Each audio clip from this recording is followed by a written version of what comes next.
आइए अपनी कक्षा को आरंभ करते हैं। मंत्र पाठ।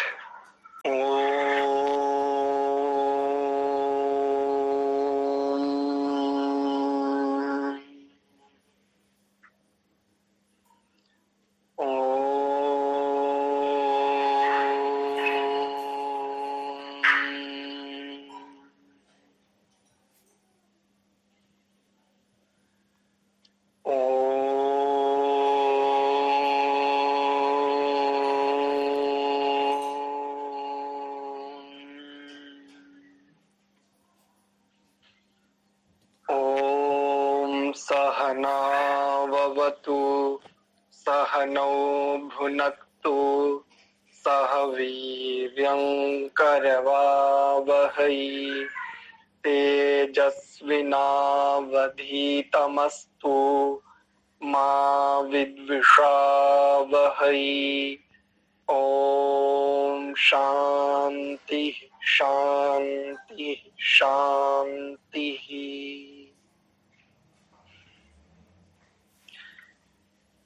आप सभी का स्वागत है वर्णोच्चारण शिक्षा की इस कक्षा में। तो कल हमने यदि देखेंगे तो ऋतु रसा मूर्धन्याः, यहां से हमने कल के विषय को देखा था। इससे पूर्व ईचु यशास तालव्याः, वहां पर 10 वर्णों के लिए कहा कि इनका उच्चारण स्थान, क्योंकि प्रकरण का नाम भी क्या था, स्थानम इदम कर्णम इदम। तो पहला है स्थानम इदम, स्थान प्रकरण। तो इन 10 वर्णों का जो उच्चारण स्थान था वो था तालु, इसलिए इनको तालव्य वर्ण ऐसा कहा। इसके बाद ऋतु रसा मूर्धन्याः, ऐसे ही यहां पर भी 10 वर्णों का जो उच्चारण स्थान है वो है मूर्धा, और मूर्धा इनका उच्चारण स्थान होने के कारण इनको मूर्धन्य वर्ण ऐसा कहा। तीनों को एक साथ ही बताऊंगा। उसके बाद एक सूत्र था लृतु लसादंत्याः, कि लृ और तु यानी तावर्ग, ला और दंत्य सकार, ये इनका उच्चारण स्थान है दांत, और दांतों से इनका उच्चारण होने के कारण से, दांतों की सहायता से इनका उच्चारण होता है, इसलिए इनको वह कहते हैं दंत्य। जैसे पहले में था मूर्धन्य, उससे पूर्व था तालव्य, तो इनको दंतव्य नहीं करेंगे, इनको दंत्य ऐसा कहेंगे। दंत्य, ये ध्यान रखिएगा। प्रवाह से तालव्य, मूर्धन्य और दंतव्य ऐसा कर देते हैं कई बार हम, तो ऐसा नहीं करेंगे। तालव्य वर्ण, मूर्धन्य वर्ण और दंत्य वर्ण, दंत्य ऐसा। हाँ, तीनों में एक कॉमन बात है, वो बताता हूं। एक को बता दूंगा तो तीनों को उसी रूप में आप ले लीजिएगा स्पष्टता की दृष्टि से। जैसे तू यशास्ता, इस सूत्र में च, इस च वर्ग के जो अक्षरों का, च वर्ग में जो अक्षर हैं, जिस प्रकार से उनका उच्चारण करते हो, जैसे जीभ की क्रिया च वर्ग के उच्चारण में करनी पड़ती है, वैसी ही तालव्य शकार, जिसको शांति वाला श बोलते हो, जिसको शलजम वाला श बोलते हो, उसके उच्चारण में भी वैसी ही क्रिया करनी चाहिए। ठीक है। ऐसे ही मूर्धन्य वर्ण में जो मूर्धन्य शकार है, जैसा टा वर्ग, तू है ना, तो टा वर्ग के उच्चारण में जिस प्रकार की क्रिया और प्रयत्न करना पड़ता है, जो स्थान टा वर्ग का है, बिल्कुल उसी स्थान से वैसे ही प्रयत्न के साथ, वैसे प्रयत्न आगे बताएंगे, ये स्वयं बताएंगे, लेकिन यहाँ पर संक्षेप से एक बात कह रहा हूं। तो जैसी क्रिया ट वर्ग के लिए आप उच्चारण में करते हैं, वैसी ही मूर्धन्य शकार के उच्चारण में भी करेंगे, तो इसका उच्चारण बिल्कुल शुद्ध आ जाएगा। और ऐसे ही जो ये दंत्य सकार है, ता वर्ग को जिस प्रकार से आप बोलते हो, ऐसे ही दंत्य सकार का भी उच्चारण उसी प्रकार से आप करेंगे। जैसे त स, त स, बिल्कुल समान ये। और रेफो दंत मूल्य के शाम, ये इन्होंने कही थी कि भाई कुछ आचार्य इसको दंत का मूल भी कहते हैं, और ऐसे ही लृतुलसादंत्या, उसके लिए कह रहे हैं कि भाई इन दंत वर्णों को इनको दंत्य वर्ण कहते हैं। और इसके लिए एक और बात कही कि दंत मूलस्तु तावर्गः, कि तावर्ग का जो उच्चारण स्थान है वो दंत मूल से, दांतों के मूल से भी करना अच्छा है। वकारो दंत्य औष्ठ्य, कि वकार का उच्चारण दांत और ओष्ठ से करना चाहिए। ओष्ठ यानी हमारे लिप जो होते हैं, होठ जिनको बोल देते हैं। और इसी वकार के लिए एक और सूत्र दिया श्रीकणी स्थान में, कि कुछ आचार्यों का मत है कि ये श्रीकणी, जैसे हम सीटी बजाते हैं ना जिस प्रकार से, वह ऐसे सीटी बजाते हैं ना, तो लगभग जैसे सीटी बजाने में वो जो जहां से सीटी बजती है होठ से निकलती है जहां से, तो उसको श्रीकणी स्थान बोलते हैं। तो वहां से भी इसका उच्चारण वकार का, केवल एक अक्षर का, वहां से भी किया जा सकता है। इसके बाद हमने उपोपध्मानीया ओष्ठ्याः, ये एक सूत्र देखा था। उ के तीनों भेद, उकार के, पु यानी पावर्ग, और उसके बाद उपध्मानी है। इनका उच्चारण स्थान जो है ओष्ठ है। ओष्ठ यानी होठ, लिप कह सकते हो। जैसे प, तो पा शब्द को, पा वर्ण को जब हम बोलते हैं तो उसमें दोनों ओष्ठ मिलकर एक दूसरे के साथ आकर के चिपक जाते हैं। पा, फा, बा, भा, मा, इस प्रकार से। अनुस्वार यमा नासिक्याः, ळ अक्षर को छोड़ करके जो 3 यम बचते हैं उन तीनों को नासिका से बोलना शुद्ध है, इसलिए इसको नासिका स्थानी भी माना जाता है। ळ को छोड़ करके जो ह्रस्व ग्वांग है, दीर्घ अनुनासिक है और अनुनासिक चिन्ह है, ठीक है। और हाँ, अनुस्वार को भी, एक अनुस्वार भी ले लेंगे, तो ये सब नासिक्य, नासिका की सहायता से बोले जाते हैं। तो इनका स्थान कौन सा है? नासिका। तो नासिका की सहायता से बोले जाने के कारण इन वर्णों का नामकरण क्या हुआ? नासिक्य। इसके बाद देखेंगे कंठ्य नासिक्यम अनुस्वारम, कि कंठ और नासिका स्थान वाले गकार को कोई आचार्य अनुस्वार के समान केवल नासिका स्थानी भी कहते हैं। केवल गकार की का वर्ग का जो अंतिम अक्षर है, 5वां, क ख ग घ ग, इसको कह रहे हैं कि कुछ एक आचार्य के मतानुसार ये जो ग अक्षर है ये कंठ और नासिका वाले स्थान वाले गकार को कोई आचार्य केवल अनुस्वार के समान केवल नासिका स्थानी मानते हैं। अर्थात जैसे अनुस्वार का उच्चारण केवल नासिका से होता है, इसका भी केवल नासिका से किया जा सकता है। और इस बात को भी ये स्वीकार करते हैं कि ठीक है, हमें इससे भी कोई आपत्ति नहीं है। आइए आगे देखते हैं। यमाश्च नासिक्य जिह्वा मूलीय एकेषाम, और कई आचार्यों के मत से या उनके मतानुसार यम वर्ण, यम वर्ण में कौन से?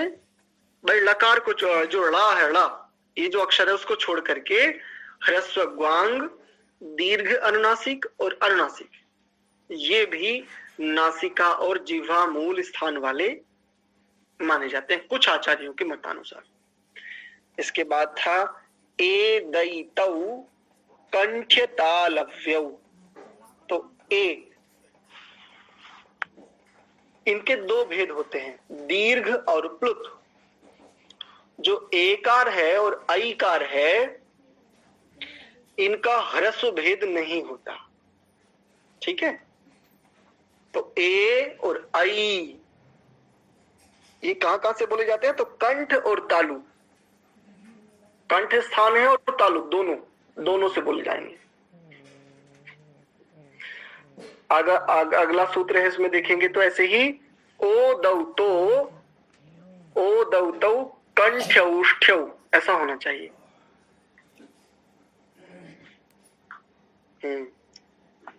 इसमें क्या है? तनिक रुकिए, हाँ ठीक है, ऐसा ही है।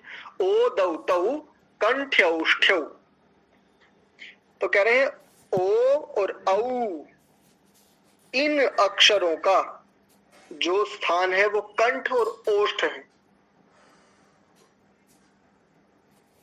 देखो, एक शंका उठा सकते हो आप। वैसे मैं आपसे पूछूंगा, इस पूरे प्रकरण को पढ़ाने के बाद मैं आपसे पूछूंगा यदि आपको कहीं पर समझ ना आए, लेकिन मैं आपकी ही की ओर से एक शंका उठाता हूं। जैसे ये सूत्र है ना, ओ दौतौ कंठ औष्ठ्यौ, तो कह रहे हैं कि ओकार और औकार इन दोनों वर्णों को कंठ और ओष्ठ से बोलना शुद्ध है, अर्थात इनका उच्चारण स्थान कंठ और ओष्ठ है। लेकिन वहां पर देखें तो ओष्ठ को हमने किस रूप में माना था? उपपधमानिया ओष्ठा पा, दोनों ओष्ठ आपस में सट रहे थे, है ना। लेकिन यहां पर ओ, तो जब हम ओ का उच्चारण करते हैं तो हमारा जो दोनों ओष्ठ हैं वो लगभग एक गोल शेप ले लेते हैं, एक वृत्ताकार शेप लेते हैं, है ना। इस दृष्टि से इसको ओष्ठ स्थान भी माना जाता है इनका, ओकार और औकार इन दो वर्णों का। आगे देखिए, यहां तक हमने कल पढ़ाया था, यहां से आगे आज देखिए। ग य ण न माह स्वस्थान नासिका स्थानाः, पांचों वर्गों के अंतिम अंतिम अक्षरों को ले रहे हैं। कुचु टू तुपु बताया था ना, तो कु यानी का वर्ग, चू यानी चा वर्ग, टू यानी टा वर्ग, तू यानी ता वर्ग और पू यानी पा वर्ग। व्याकरण की भाषा में इसको कुचु टू तुपु ऐसा कह दिया जाता है। जब किसी ब्रह्मचारी अथवा ब्रह्मचारिणी से पूछा जाए कि भाई व्यंजनों को कहिए, तो वो कहेंगे कुचु टू तुपु, अंतस्थ और ऊष्म। जब उनसे पूछा जाए कि कवर्ग का व्यंजनों को कहिए, तब वो कहेंगे ककार, खकार, गकार, घकार, घकार और गकार, ऐसा।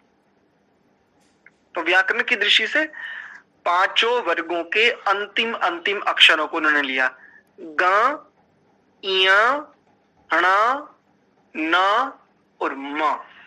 ये करें स्वस्थान नासिका स्थाना, स्व स्थान होते हुए भी, यानी जैसे ग है तो इसका कंठ है, या है तो इसका तालु है, णा है तो मूर्धा, ठीक है, इस प्रकार से। और न है तो इसका कौन सा हो जाएगा? दंत्य न, तथा दध न। और आगे क्या है? मां, तो ये मां कौन सा है? इसका ओष्ठ स्थान है। तो स्व स्थान होते हुए भी प्रत्येक वर्ण का भिन्न है। भाई देखो, इस सूत्र को ध्यान से समझना। केवल 5 वर्ण है, 5 अक्षर हैं, लेकिन इनके स्थान दो दो होंगे। जैसे मैं अलग अलग समझाता हूं, अब ध्यान से समझो। चलो, आपके संशय को हटा ही देता हूं, थोड़ा परिश्रम अधिक कर लेते हैं। इसमें जो पहला वर्ण है ग, इसका नासिका और कंठ स्थान है। नोट डाउन कर सकते हैं चाहो तो शीघ्रता से। इसके पश्चात जो दूसरा वर्ण है, इसका उच्चारण होता है य, च छ ज झ य। इस य का तालु और कंठ स्थान है, ईचो यशास तालव्य, ठीक है। इसके पश्चात जो तीसरा वर्ण है णा, इसका मूर्धन्य और नासिका 2 स्थान है। स्व स्थान है ना, लिखा है ना, तो इस स्व स्थान क्या है उनको स्पष्ट कर रहा हूं, क्योंकि कई बार पिछला विषय आप में से मैं कहूंगा अधिकांश लोग प्रथम बार पढ़ रहे हैं। तो ये विषय प्रथम बार जब पढ़ते हैं तो पिछला विषय उपस्थित नहीं होता कई बार, यानी याद नहीं आता उस समय। तो स्व स्थान क्या है उसको स्पष्ट कर रहा हूं। तो नकार, इसका मूर्धन्य और नासिका 2। ऐसे ही जो नकार है, इसका दंत और नासिका। ऐसे ही जो मकार है, इसका ओष्ठ और नासिका। ये इनके उच्चारण स्थान है। यदि इनकी परिभाषा को देखें तो देखो इन्होंने क्या लिख दिया, गकार आदि पांचों वर्णों को स्व स्थान और नासिका स्थान से बोलना चाहिए। एक छोटी सी बात आपके साथ साझा करता हूं यहाँ पर। कई लोग ऐसा कहते हैं, उनमें से मैं भी था, कभी कभी मैं भी ऐसा ही कहा करता था कि गुरु के पास जाने की आवश्यकता क्या है। यदि संस्कृत है, संस्कृत में सूत्र या श्लोक या मंत्र है और उनका भाष्य यदि हमें उपलब्ध है तो हम स्वयं पढ़ सकते हैं। लेकिन ये मेरी धारणा इस प्रकार, जब मैंने इस छोटे से शास्त्र को देखा तो मेरी ये धारणा बिल्कुल हट गई, क्योंकि बिना गुरुमुख के विद्या आ ही नहीं सकती। अब गकार आदि इतनी तीव्र, इतनी मेधा बुद्धि हो कि यहाँ पर समझ ले कि क्या कहा है, स्व स्थान, और उस प्रकार से पिछले विषय को उपस्थित कर ले, तो बहुत तीव्र बुद्धि वाला तो कर सकता है। लेकिन हम जैसे सामान्य लोग प्रायः नहीं कर पाते प्रथम बार में।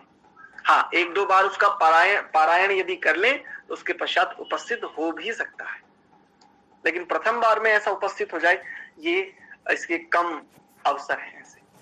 अस्तु, तो इसलिए भी गुरुओं की आवश्यकता होती है, आचार्यों की इसलिए आवश्यकता होती है कि बहुत सारे विषय, बहुत सारी विद्या तो अपने स्वरूप को प्रकाशित ही तब करती है जब उसको पढ़ाने वाला कोई आचार्य हो, कोई गुरु हो, कोई अध्यापक हो। अगला देखिए, द्वे द्वे वर्णे संध्यक्षराणाम आरंभके भवत इति। कह रहे हैं द्वे द्वे वर्णे। वैसे तो मैंने प्रथम पहले ही आपको बता दिया, लेकिन यहां पर उसी बात को ये बहुत स्पष्टता से बताना चाह रहे हैं। इन्हीं की परिभाषा को पढ़ते हैं, क्या क्या कह रहे हैं। देखो, संक्षेप में बताऊंगा पश्चात, पहले इनकी परिभाषा को समझो। कह रहे हैं संधि अक्षर, संधि अक्षर, और संधि अक्षर किनको कहते हैं, जो दो या दो से अधिक अक्षरों से मिलकर के बनते हैं, उनको कहते हैं संधि अक्षर। अर्थात कौन कौन से हैं, जो ए, आई, ओ, औ हैं, ये चार वर्ण, इन चार वर्णों को क्या कहा जाता है, संधि अक्षर, संयुक्त अक्षर कह सकते हो। इनमें आगे देखेंगे, इनमें दो दो वर्ण मिले होते हैं, जैसे अ और आ से ई और ई मिलके ए, ऐसे ही अ और आ से ए और आई मिलके आई, ऐसे ही अ और आ से उ और उ मिलके ओ, और ठीक इसी प्रकार से अ और आ से ओ और औ मिलकर के औ बन जाता है। यानी अ के साथ ओ होगा तब भी औ बन जाएगा, आ के साथ ओ मिलेगा तब भी औ बन जाएगा। जैसे एकार के आदि में अकार का कंठ और अंत में इकार का तालु स्थान है, इसी प्रकार ओकार के प्रथम कंठ और दूसरा ओष्ठ स्थान है। ये रही इनकी परिभाषा,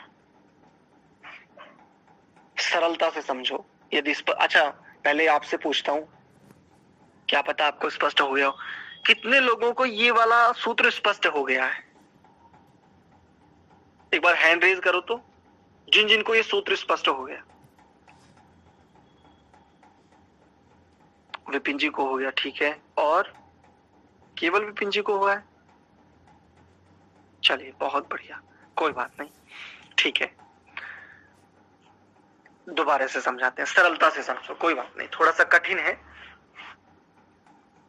हमारे विपिन जी तो मेधावी हैं, उनको तो विषय स्पष्ट हो जाता है। आइए। नहीं आचार्य, जो गलती से हैंड रेज हुआ था पहले से ही। अच्छा अच्छा, कोई बात नहीं, कोई बात नहीं, ठीक है। तो इसको सरलता से समझिए,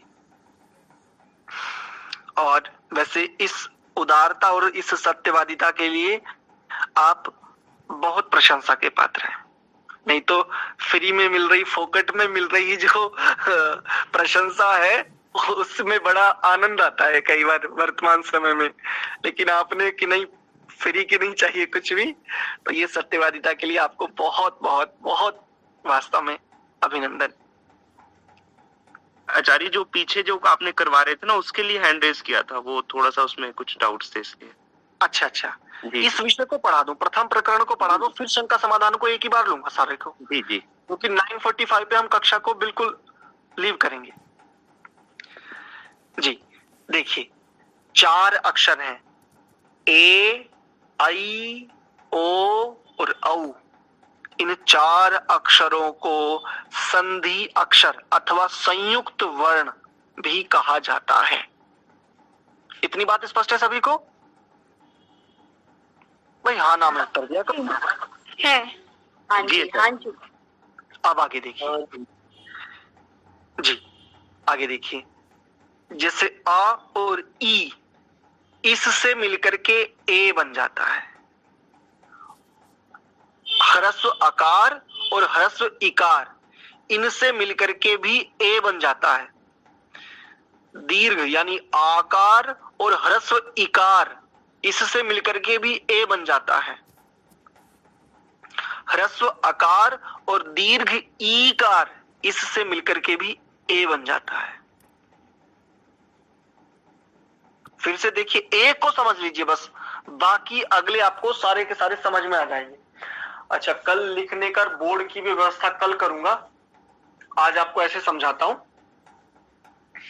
देखो, अ जमा ई, बस यदि लिख करके समझाया जाए ना तो बड़ा आनंद आ जाए। अब मैं आपको यहां पर स्पष्टता से समझा देता हूं कि कैसे कैसे बनते हैं। देखिए, हमारे हैं 4 वर्ण,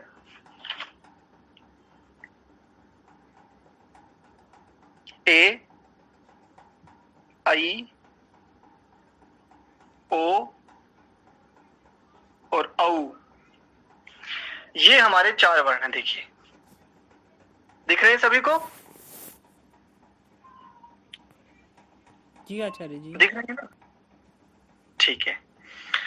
अब ये जो ए प्रथम जो वर्ण है, ये वाला, अब देखो ये किस किस से मिलकर के कैसे कैसे बनता है। एक का स्वरूप समझ लोगे तो बाकी का स्वरूप आपको बहुत सरलता से स्पष्ट हो जाएगा। एक को समझ लो बस। देखो, इसको बनाने के लिए कैसे कैसे बनता है, ये 4 प्रकार से समझिए, अच्छे से स्पष्ट कराता हूं। देखिए, हमारा प्रथम वर्ण था ये वाला एकार। देखो, अब समझो, ह्रस्व अकार और ह्रस्व इकार, यानी अकार जमा इकार इज इक्वल टू एकार, एक। दूसरा देखिए, आकार यानी दीर्घ आकार जमा ह्रस्व इकार इज इक्वल टू एकार। 2 स्वरूप हो गए। तीसरा स्वरूप समझिए, दीर्घ आकार जमा दीर्घ ईकार इज इक्वल टू एकार। ऐसे ही आकार जमा दीर्घ ईकार इज इक्वल टू एकार। इतनी बात स्पष्ट है सभी को? ये देखो, चाहो तो आप स्क्रीनशॉट ले सकते हो उसका एज इट इज। स्पष्ट है? आगे चला जाए? जी आचार्य जी। स्पष्ट है, आगे। ठीक है। ये मैंने स्वरूप बताया केवल एकार का। देखो, यहां से देखो, केवल ये मैंने एकार प्रथम जो है उसका स्वरूप बताया। ऐसे ही आगे को देखिए, अगले वाले वर्ण को, इसमें आप ले लेंगे। देखो, इस प्रकार से, तनिक रुकिए, मैं एक बार इसको साफ करने के लिए कुछ ले आता हूं। ठीक है जी, अगला देखिए, अगला दिखाता हूं। यहां पर आ गई। अगला वर्ण है हमारा ये वाला एकार, ऐकार। अब देखो ये कैसे कैसे बनता है। इस वर्ण को बनाने के लिए इसके भी स्वरूप वही 4 रहेंगे। इसके लिए देखिए, ये अ जमा ए बराबर आई। जमा ए बराबर आई।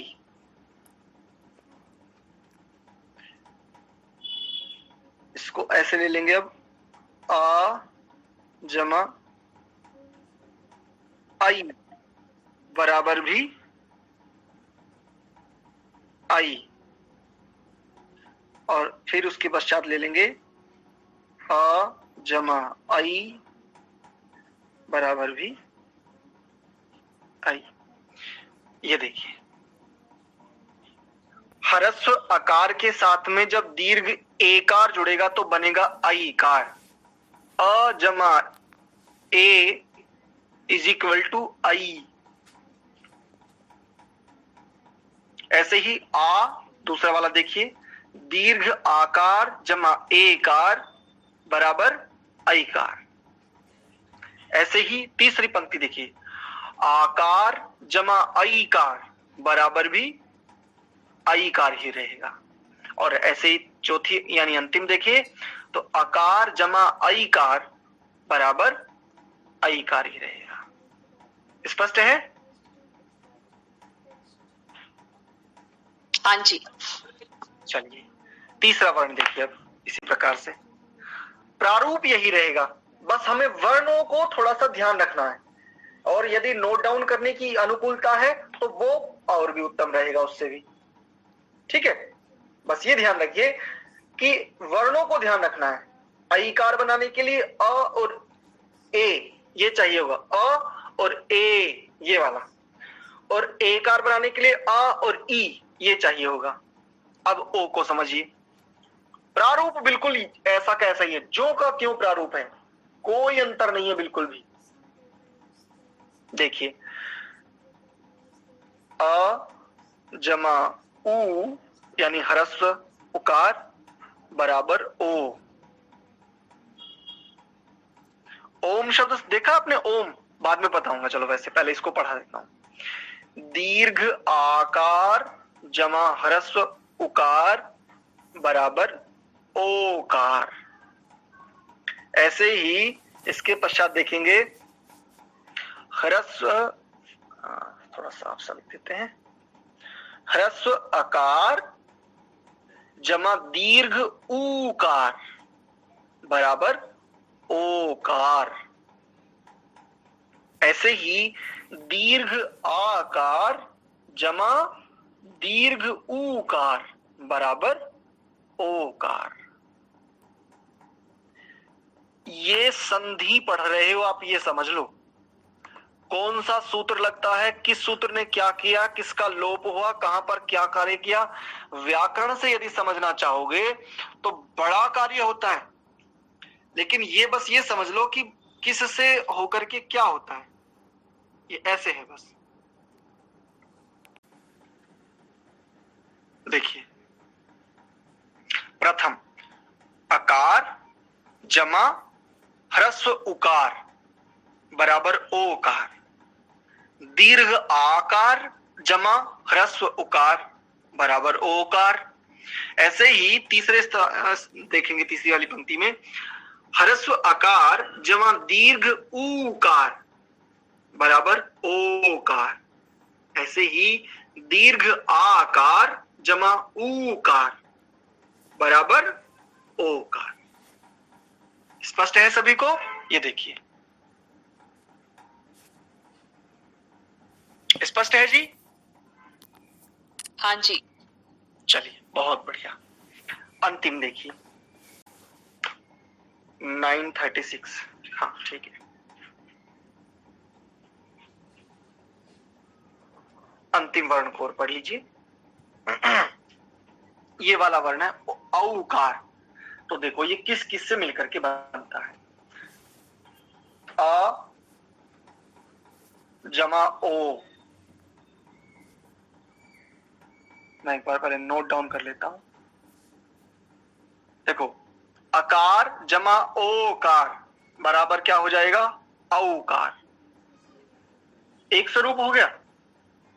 दूसरा देखिए, आकार यानी दीर्घ आकार जमा ओकार बराबर औकार।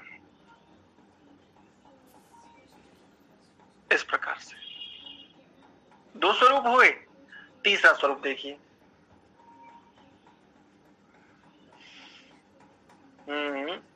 यदि इस प्रकार से भी आ जाएं, ओकार जमा ओकार, तब भी औकार बन जाएंगे ऐसा।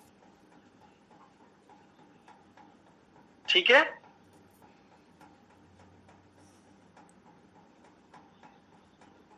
इसके 3 ही स्वरूप बनेंगे। हाँ, इसमें वैसे एक ये भी बना सकते हो। हाँ, एक संधि कार्य ये भी हो जाएगा, औकार जमा ओकार। साफ नहीं लिखा गया।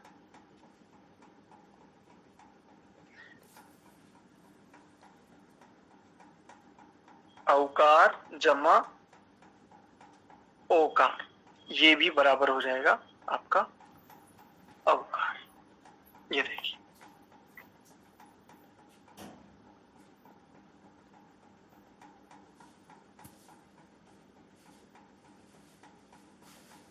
चारों पंक्ति स्पष्ट है ना। ह्रस्वकार के साथ यदि ओकार जुड़ता है तब भी औकार हो जाएगा। दीर्घ आ के साथ दीर्घ आ के साथ ओ होता है तब भी औ हो जाएगा।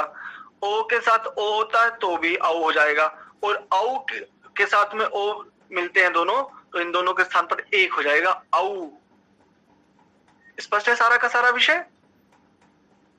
बस इन्हीं 4 अक्षरों को इन्होंने द्वे द्वे वर्णे संध्यक्षराणाम आरंभके भवता इति इस सूत्र में बताया था। एक छोटा सा सूत्र और है, शीघ्रता से पढ़ा देता हूं और फिर आपकी शंकाओं को लूंगा, यदि समय बचा तो, अन्यथा कल शंकाओं को लेंगे फिर।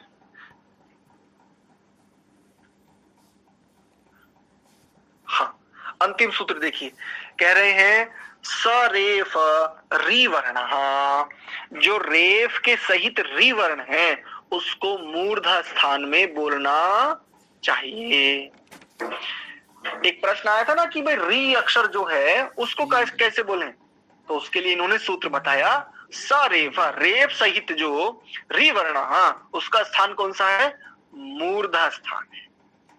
जी, अब आपका कोई प्रश्न या शंका बची थी तो अब आप एक एक करके हैंड रेज कीजिए और मैं एक एक का नाम लूंगा, तो अपने अपने प्रश्नों को आप पूछ सकते हैं। जी जी विपिन जी। आचार्य जी, जो आपने ये लास्ट में जो अक्षर बताए थे, ये न, म, दंत और नासिका, न में, म में ओष्ठ और नासिका, ऊपर वालों का भी एक बार बता दो, क्या था, मैं उसको लिख नहीं पाया था। अच्छा, कोई बात नहीं, फिर से बता देते हैं। पांचों वर्गों के, पांचों वर्ग अर्थात कुचु टु तुपु, इन पांचों वर्गों के जो अंतिम अक्षर हैं, का वर्ग का अंतिम अक्षर है ग, इसका स्थान, इसका उच्चारण स्थान है कंठ और नासिका, प्रथम का। दूसरा आता है च वर्ग, च वर्ग का अंतिम अक्षर है य, इसका उच्चारण स्थान है तालु और नासिका। ऐसे ही तीसरा आता है ट वर्ग, ट वर्ग का अंतिम वर्ण होता है अणा, अणकार, इस अणकार का उच्चारण स्थान है मूर्धा और नासिका। पांचवा, चौथा ता वर्ग, ता वर्ग का अंतिम अक्षर होता है न, और नकार का उच्चारण स्थान है दंत और नासिका। और अंतिम है म, पा वर्ग का अंतिम अक्षर म, इसका उच्चारण स्थान है ओष्ठ और नासिका। अब स्पष्ट है विपिन जी? जी आचार्य जी, ये फर्स्ट वाले को कैसे प्रोनाउंस करेंगे आचार्य जी, जो ये ग के बाद है? हाँ जी, हाँ, ये अच्छा प्रश्न है, बहुत बढ़िया प्रश्न आपने पूछ लिया। ड, जो ड की शेप, डमरू वाले की शेप लिया हुआ है। बताता हूं, देखो, का वर्ग का जो अंतिम अक्षर है, जिसको आप ड की शेप कह रहे हो, इसके शुद्ध उच्चारण के लिए, अच्छा वीडियो इधर से दिखाता हूं आपको, यहां से अच्छे से समझ में आएगा। ये वाला जो वर्ण है आपका, मैं इसको जूम कर देता हूं थोड़ा सा, हाँ आप देखिए, आपका जो ये वाला जो वर्ण है, ऐसे मिलता है ना आपको? जी आचार्य जी। इसके शुद्ध उच्चारण कैसे करें? और एक वर्ण है ये वाला, ये भी मिलता है ना, इसका कैसे करें? और एक अक्षर ये वाला भी है और एक अक्षर ये वाला है, इसका उच्चारण लगभग सभी शुद्ध ही करते हैं, लगभग। इसके उच्चारण में कहीं अशुद्धि नहीं देखने को मिलती, प्रायः अपवाद भी हो सकते हैं, किंतु इन तीन वर्णों के उच्चारण में प्रायः त्रुटियां हमें देखने को मिलती।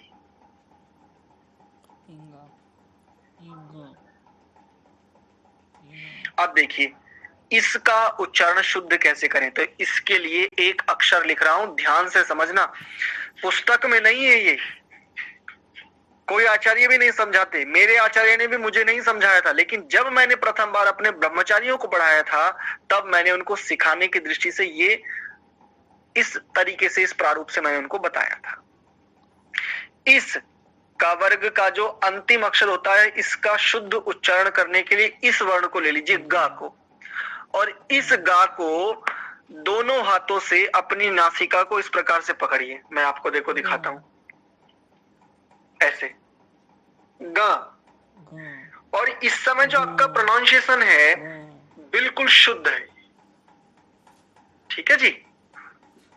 इस वर्ण के लिए कह रहा हूं जी, देखो ये वाला जो है, ये वाले वर्ण के लिए ये वाला अक्षर ले लीजिए, यानी ग, और इसको नासिका को दबा करके जो साउंड है, अब इस साउंड को कैच कर लीजिए, इसको कैचअप करके फिर बाद में बिना नासिका को अपनी अंगुलियों से दबाए, एग्जैक्ट वही जब आप साउंड निकालेंगे तो वही इसका शुद्ध उच्चारण है।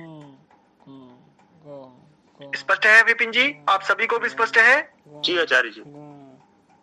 बहुत बढ़िया। अगले वाला वर्ण देखिए, ये वाला जो वर्ण है, ये च वर्ग का अंतिम अक्षर है, इसके लिए एक अक्षर लिखता हूं य। इस या को ठीक इसकी भांति अपनी नासिका को पकड़ के बोलिए, देखो मैं आपको करके दिखाता हूं, प्रैक्टिकल में और थ्योरिकल में थोड़ा अंतर होता है, देखो या, या। अब देखो बिना नासिका को पकड़े बताता हूं, बोल करके दिखाता हूं, या, और प्रथम वाला क वर्ग का ग, इस रूप में। तो इस वर्ण का, इस वर्ण के उच्चारण के लिए ये वाला अक्षर ले लीजिए आप, या। प्रथम यानी एक दो बार केवल आप नासिका को दबा करके बोलेंगे तो आपको वो साउंड पकड़ में आ जाएगा, और उसके पश्चात आप शुद्धता से उसको उच्चारित कर सकते हैं। इसके लिए ऐसा कोई पर्टिकुलर हमें अक्षर नहीं मिला, लेकिन इसको समझाने के लिए हम आपको एक टेक्निक बताते हैं। बच्चों को हमने एक बार एक खेल खिलाया, मैंने कहा बच्चों ये बताओ पढ़ना चाहते हो खेल खेलना चाहते हो? तो बच्चों के लिए तो खेल तो मतलब समझो उनका जीवन है। उन्होंने कहा आचार्य जी खेलेंगे। मैंने कहा हाथ खड़े करो, कौन कौन खेलेगा? और सारों के एकदम सीधे, बोले जी हम सब खेलेंगे। मैंने कहा तो खेलो। तो उनको एक खेल खिलाया था, और इस खेल का प्रभाव ये रहा कि नासिका की जो कुछ आंतरिक संरचनाएं थी, जहां से साउंड क्लियरेंस नहीं था, कुछ वोकल कार्ड में कई बार अविकसित होने के कारण से कई बार समस्या आती है, वो साउंड उस वर्ड की एग्जैक्ट फ्रीक्वेंसी नहीं आ पाती। इस खेल का इतना उत्तम प्रभाव रहा कि गुरुकुल में तो थे ही, वहां तो पढ़ा ही था। अभी पिछले दिनों छोटे छोटे बच्चों को 5-5 वर्ष से लेकर के और लगभग 10-12 वर्ष तक के कुछ बच्चों को एक पूरा बैच पढ़ाया था। उन बच्चों की माताएं अब ये कहते हैं कि आचार्य जी ये कक्षाएं बंद क्यों कर दी? मैंने कहा जी 2 बार विषय पढ़ा चुका जो बच्चों के लिए तैयार किया था। बोले आचार्य जी कुछ भी करो फिर पढ़ाओ। तो इन खेलों का इतना उत्तम प्रभाव आता है। इसके लिए बताता हूं, ये वाला जो आपका वर्ण है, ये वाला, इसके लिए तो इसके लिए आप एक अभ्यास कर सकते हैं, अपने बच्चों को भी सिखाइए।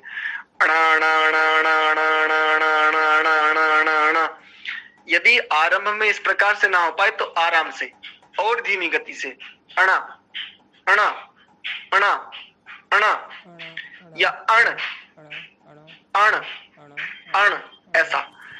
और आंखें बंद करके जब आप इस अण अण अण इसको पकड़ेंगे तो आ को हटा करके केवल आपको फिर अणा, इसकी जो साउंड है वो पकड़ में आ जाएगी, उसको कैच कर लीजिए।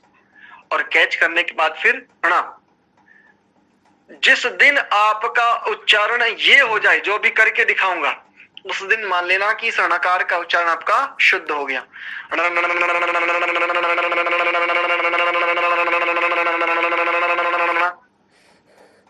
ये वाला।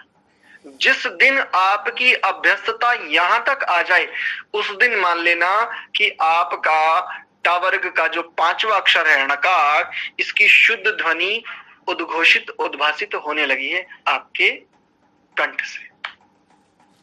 अच्छा, एक बार आप लोग करके दिखाओ। अच्छा, 9:48 हो गया, कक्षा को विराम दें। एक एक बार पूछ लेते बस, केवल सभी से एक एक बार अपना अपना शीघ्रता से वीडियो ऑन करो और एक बार करके दिखाओ।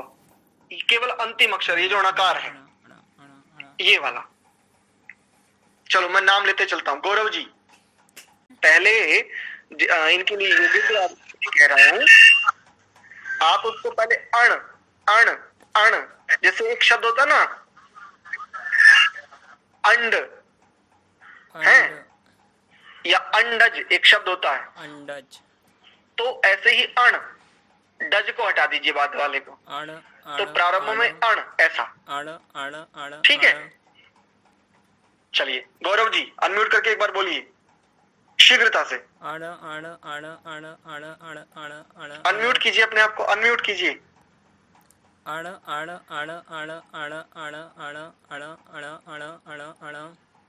ठीक है, एक ध्यान रखिए, गौरव जी की दृष्टि से कह रहा हूं, डा नहीं णा की साउंड आनी चाहिए। णा जैसे टा बोलते हैं ना, जहां से टा णा, तो डा नहीं होना चाहिए, आड़ा नहीं होना चाहिए, आना आना आना आना आना। बहुत बढ़िया। नौ बाहर जी, शीघ्रता से।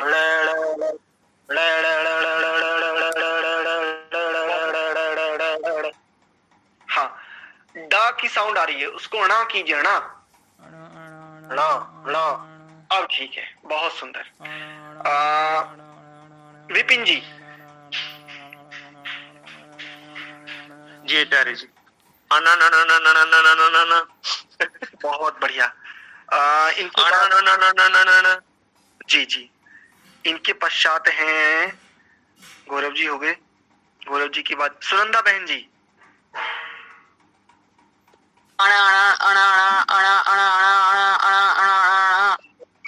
बहुत सुंदर।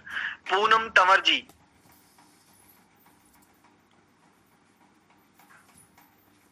मीनाक्षी जी।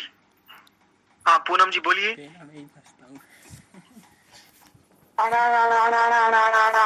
बहुत सुंदर। थोड़ा सा डा को णा में लेके आइए, हल्का सा साउंड ना डा का आ रहा है, डकार का नहीं, नकार होना चाहिए, नकार। आचार्य जी मेरा गला भी खराब है। मीनाक्षी जी।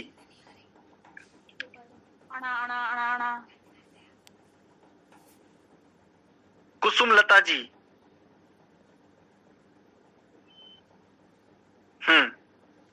चलिए बहुत बढ़िया। तो आपको ये स्पष्ट हो गया। आज हमारा प्रथम स्थान प्रकरण जो था वो पूरा हुआ और कल की कक्षा में हम अगले प्रकरण को देखेंगे। फिर भी आप एक बार देख लीजिएगा इस प्रथम स्थान प्रकरण में, और इससे पूर्व जितना भी हम विषय पढ़ चुके हैं उससे संबंधित यदि आपका कोई प्रश्न या शंका हो तो आप कल की कक्षा में पूछिएगा। कल केवल 20 मिनट कक्षा चलाएंगे और 25 मिनट के आसपास शंका समाधान रखेंगे।